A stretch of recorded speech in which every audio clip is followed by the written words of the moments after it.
and welcome to Daily Debrief, the international news primer brought to you by People's Dispatch. I'm Pragya, and in this episode, we'll be talking about the first anniversary of the US Capitol siege, the exoneration of the so called Colston Four, who pulled down a statue of a slave trader in the UK, and the latest around the drama over tennis player Novak Djokovic being denied entry into Australia. In our first story, on January 6 last year, a massive mob of supporters of then US President Donald Trump raided the Capitol building in Washington. They were trying to disrupt the joint session of Congress in a bid to prevent the certification of Joe Biden as the new president of the country. Trump was directly responsible for that raid, not least by having declared that the election was stolen. At least 5 people died of various causes during that riot, and in the following weeks and months, over 700 were arrested, and investigations are ongoing. But there is little evidence of closure. Earlier, I spoke to Prashanth of People's Dispatch about this. Prashanth, first of all, why did Trump supporters think that the election was stolen, and do they now recognize that they were wrong? It's an interesting question because the answer, of course, to both is, and the answer to the second one at least is not at all. That's been a source of a lot of hand wringing that is going on in the US media.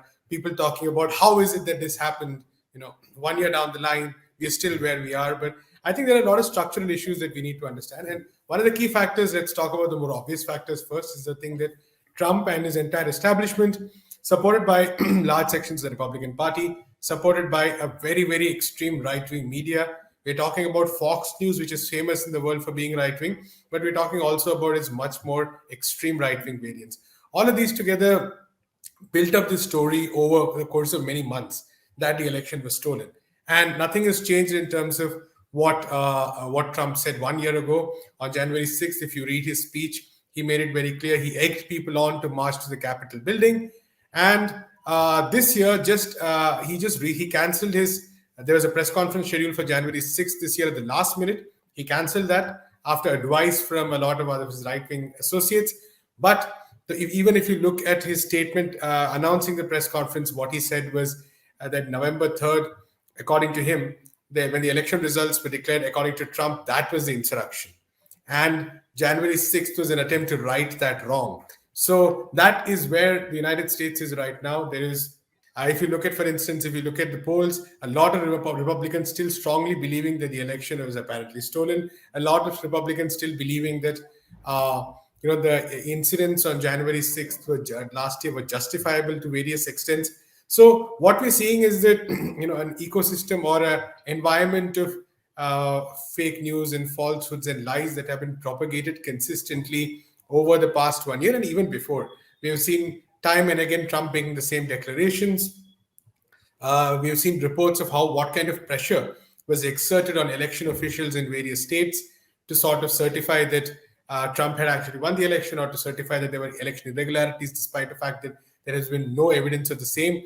So, there has been this concerted campaign, and it's important to note, like I said, that it's convenient to blame Trump and his close friends for it, but it is important to note that this has been very strongly supported by a number of leading Republican Party leaders, Republican Party figures, many of whom, even some of whom who initially sort of dissociated themselves from Trump, have gone back to him. They have posed with him for photos. They've endorsed him in various ways. And this story has taken a life of its own in various ways. The idea that this is a stolen election, that Trump continues to be the president. So that has been like an underlying theme in a lot of what has been happening over the past year. So, there is no real easy end to this crisis. It's important to note that this is not a one-off incident, but actually reveals sort of the larger structural issues at play in the United States. And it sort of boils down to the question as to, it actually provides insights into the question as to why Trump was elected in the first place. A very powerful sense of racism animating a lot of these communities, a lot of these ideologies as well. Multiple series of, ideologies that are there, and all these together have sort of coalesced in various ways in the Trump support base. A lot of vaccine skeptics, for instance, as well, very strongly, who are part of that. In fact, when Trump, I think, endorsed the vaccine, his supporters booed him. That's how extreme a lot of these have gone on, but also a culture of extreme conspiracy theories of believing, outlined, like for instance what is called the QAnon movement. Many of these sort of believing that Trump is some kind of messianic, heroic figure who is fighting for true democracy against the evil establishment. So a lot of this speaking to the deep disconnect. There is a massive systemic crisis in the United States, at the economic level, at the cultural level, at the social level, and what we're seeing is a very deeply divided country as a result. And is there going to be a longer term significance of the capital raid itself in American politics? Right, Pragya. So I think what I was talking about in the previous answer, I think many of those are some of the long term, Yeah, some of this is the yeah. long term impact as well. Because one, as simple as this, we need to understand the fact that Trump has a vice like hold on the Republican Party even today. And this, so for any Republican Party official who wants to contest an election, who wants to rise in the party, inevitably has to sort of bow down to Trump, and kind of indicate that he's at least, if not actively opposing Trump, I mean, actively supporting Trump, he's at least not actively opposing him. So the possibility of a anti-Trump section in the Republican Party is pretty much non-existent right now, because almost the whole party has shifted massively rightwards. The few Republicans who have shown opposition to Trump, they've had their careers pretty much destroyed. On the other hand, it's also important to remember that, like I said, it's easy to sort of see Trump as an aberration. He is, in the sense, he's extreme to some extent, but his extremism was enabled by the larger culture of the right wing in the United States and the larger political system itself, which meant that the anti-people policies of the US establishment, of the US government, these were carried out by both parties, the Republicans and the Democrats, right? So the kind of there are links between there is a unity in this establishment of which Trump is maybe the extreme right-wing version of it. So just because Trump sort of tried to hit back at that version by trying to overthrow democracy or whatever does not mean that there is no continuity at all. And we can't completely obscure the fact, for instance, that the Democrats have failed in any way to actually hold Trump properly accountable. There are processes going on. There is a parliamentary panel. We need to sort of look at the fact that a lot of the Democrats have actually failed in many ways to take action against Trump. They tried to impeach him, which is not really an ideal solution. In fact, that gave Trump a larger sense of martyrdom or an aura, so to speak. They've not been able to prosecute him in any particular way. There have been arrests of a lot of people involved. Many of them were of people who were of the base, people who maybe participated in those in the riot on Capitol 6, not those who actually planned it, right? So what we're kind of seeing is, in some senses, a complete failure of the political establishment on both sides, and especially the Republican side. But in a larger sense, it also reflects the fact that this is a capitalist system in a capitalist country, and it is growing more distant from the needs of the people. Our next story is from the UK, where a court has ruled that pulling down the statue of a slave trader will not lead to a trial for criminal damage to public property. Four protesters who tore down the bronze statue of Edward Colston, a 19th century slave trader, and tipped it into the Bristol harbour have been exonerated. The event took place in summer 2020 during the Black Lives Matter protests. Hundreds had descended on the already controversial statue in Bristol. The only four were charged: Rhian Graham, Jake Skews, Sage Willoughby, and Milo Ponsford.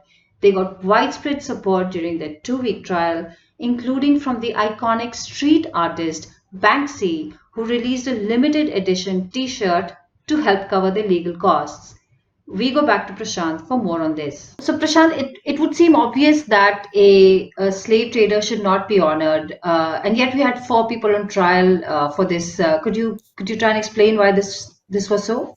Right, Pragya. So as you said, it's a very, in some senses, almost a very ironic trial, because the person who we're talking about, Colston, a slave trader, or he was part of a company which was involved in slave trading at that point. 84,000 slaves are believed to have been trafficked during his time of association with the company. And for some reason, they decided to put up his statue as a great native of Bristol. So, and I believe there have been various attempts to take it down. So what happened when the statue was finally taken down? It's an important moment, because the visuals of that went around the world.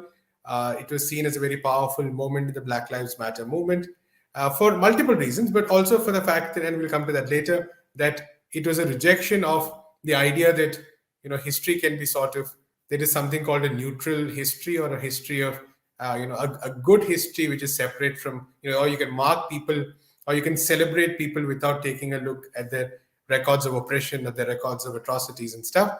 But nonetheless, the fact that there was a case indicates also how cut off the system is, or the British political structure and the legal structure is from the values of today's society. Because we saw Preeti Patel, for instance, demanding action against those who had taken down the statues. In fact, the recent police and crimes bill, which the Conservative government is pushing, has actually specific punishments for those who target statues in the name of public defacement, or defacement of public property, or whatever. So we don't know that in the future whether people who have actually taken down statues like this, or people who engage in political acts like this, can be exonerated this way, because now the law, it depends on how the law is interpreted as well. So that's of course a very dangerous sign. But overall, like you said, I think it's important to note that the 4 people who were charged did not contest the fact that they had indulged in, they had thrown the statue out. In fact, they justified it, saying that this was a right thing to do. The government, of course, trying to focus on how much loss there happened, say financial loss, etc. So, in some senses, it was one of those procedural attempts which show a larger political and structural bias against those who want to expose injustice in society. And we've seen that across the world. People who spread hate, people who spread. It's interesting. We're talking about this right after the United States.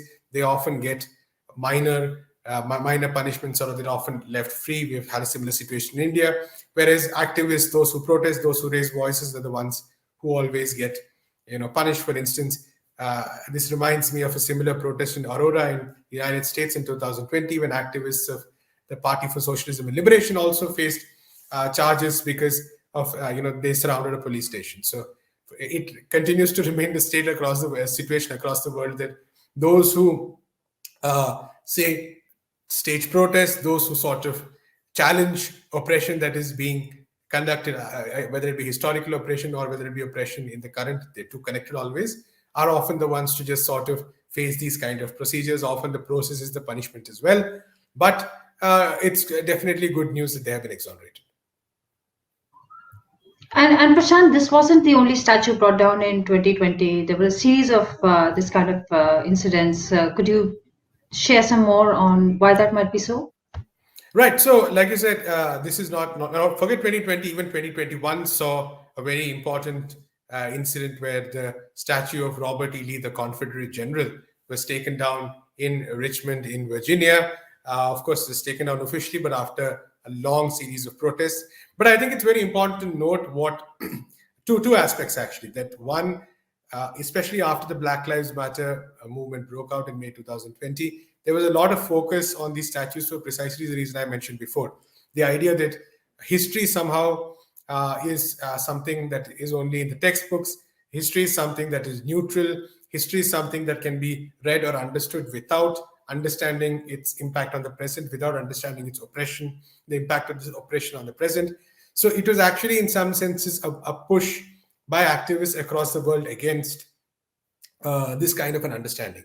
And this is what is prized by a lot of people in the establishment, people who say that, hey, we don't agree with what they did, but this is history and it's important to remember that. But that's really not how it works, because, history is not, like I said, it's not just the textbooks. We had a very important example of the statue of Leopold II, the brutal Belgian king, also being torn down because exactly for the same reason. So why would you have a statue to somebody who presided over brutal atrocities in the Congo and other places in Africa?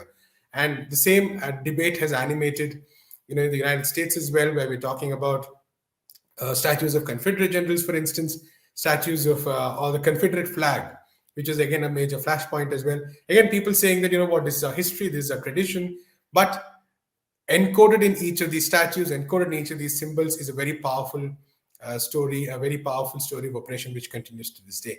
And so I believe that is why these symbolic measures were seen as very important. Of course, I think the people participating in these protests definitely did understand that symbolic protests alone are not the end of everything. that there is, of course, a need for working for systemic change. There is, of course, a need for addressing many of these racial racist crimes that we're talking about. There is, of course, a need for taking these debates, discussions, in political action and organizing forward. But nonetheless, it's a bit ingenious to say that, okay, you should focus only on that and let these symbols continue. So I think that's really sort of the hub of what these debates and discussions were. And I think they will continue, these kind of actions will continue, especially when there are major waves of protests around the world. It's inevitable that these kind of actions will continue. And finally, we go to the Australian Open, where there is a lot of drama over the participation of world number one and defending champion Novak Djokovic of Serbia. Australian border officials denied him entry into the country and revoked his visa. A court will now decide on his status on Monday. Djokovic got a vaccine exemption based on grounds that are not clear. The move was widely criticized in Australia, which has a high percentage of people vaccinated and has had very harsh policies on travel. Prashanth spoke to Leslie Xavier earlier on this. Leslie, thank you so much for joining us. So, a lot seems to be happening in Australia right now. Djokovic is in some kind of a center. There's going to be a hearing on Monday, if I'm not mistaken. So, maybe could you first take us quickly through not only the past few hours, but also the trajectory of these developments, so to speak? So this shouldn't have happened in the first place to start with, because there should have been clarity. I understand that COVID-19, the protocols for countries, they have different protocols in place as far as entry and exit is concerned, and Australia does have its rules. But the issue of Djokovic and his entry into the Australian Open, and he is the defending champion. He has won last 3 Australian Open. He has won 9 titles in Australia. So he's a big name as far as his presence is concerned in the tennis tournament. And having said that, when the debates were happening, there were U-turns, many U-turns made within the country itself. Like Australian authorities initially saying that we won't allow any players inside without being double vaxxed. And at the same time, then after a couple of weeks, a U-turn happens, and representation went from Tennis Players Association as well. And then they said that they would exemptions to the vaccine, which is what Djokovic obtained before traveling to Australia, to Melbourne. So that exemption was given by the Victoria state government, where the tennis tournament is being staged. So in Australia, the unique rule is that for entry into a state, the state can provide exceptions as far as vaccination status is concerned. So Djokovic obtained that. It was a random process where many applicants had sent in their application, and it was anonymous, and decision was made by a panel based on whatever the criteria they had set. One of them being prior infection within 6 months, other being some physical condition like a heart condition or whatever that gives them a medical exemption. So we don't know exactly what the case Djokovic's was as far as exemption is concerned, but entry into the country, it's a federal matter in Australia, and so the border control, they are controlled by the federal government. So last week when Djokovic announced, there was a lot of public opinion in Australia about giving him entry because it's setting a wrong precedent clearly, because and Australia is in the middle of Omicron wave, 72,000 cases today, if I'm not mistaken, and the country is battling it. And also the past 2 years, the country has gone through various stages of lockdown, various sacrifices the people have made, and also everyone, almost 91% vaccinated. So it's everyone is convinced about the good points of vaccination, and at the same time, the outcry was basically that world champion, the best tennis player in the world or not, him getting an entry into the country where they have a certain degree of understanding of what vaccination is, and how that goes drastically against what the country stands for against this fight in COVID. And Djokovic has been openly anti-vaccine. He has in the past said statements, and his vaccination status is not public. So the federal government and Prime Minister Morrison, I think there is a political game happening here, because elections are due in a few months, and he would probably be trying to get some brownie points by barring Djokovic out of the country when Victoria State had given it permission. So my stand here is that why create this confusion in the first place? They should have been very clear that we won't allow anyone inside the country if they are not vaccinated, Djokovic or not. Then this issue wouldn't have happened in the first place. So as far as I see as a sports journalist here primarily, sport has been conducted in various. Tokyo Olympics happened last year, so it has been happening within the COVID-19 pandemic created world, and it has been happening safely as well. Just that the country in question, or the city or the state in question, which is hosting this event, should have their parameters clear before inviting athletes in, so that all these confusions can be avoided in the first place. And that's my only concern. Now in court, what will happen? Let's see. Djokovic's lawyers are fighting for his right to stay in the country. The federal government would be contesting that, and it has also become an international issue, with Serbian embassy trying to make a representation to fight for their country's icon. So it's become an international matter, and let's see how it resolves. We'll have to wait and watch how it plays out now.